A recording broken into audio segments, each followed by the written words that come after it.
چونکہ آج ان ہستیوں کا ذکر مقصود ہے جن کا ذکر کرنا سنت خدا بھی ہے، سنت مصطفیٰ بھی ہے۔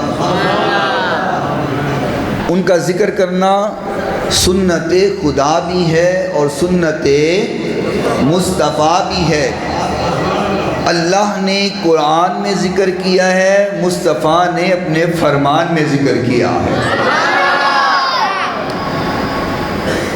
خالق کائنات نے فرمایا انما یرید اللہ لیذہب عنکم الرجس اہل البیت ویطہرکم تطہیرا۔ جب یہ آیہ مبارکہ کا نزول ہوا تو حضور نبی کریم صلی اللہ علیہ وسلم فجر کی نماز پڑھانے جاتے ہیں اور سیدہ پاک کے جب دروازے کے پاس سے گزرنے لگتے تو حضور فرماتے اہل بیت اٹھ جاؤ، نماز کا ٹائم ہو گیا ہے، اور ساتھ یہ آیہ مبارکہ تلاوت فرما دیتے۔ اللہ کریم نے فرمایا میرے محبوب، ہم نے آپ کی آل اولاد کو، آپ کے اہل بیت کو پاک رکھا ہے اور نجس اور پلیتی کو ان سے دور کر دیا ہے۔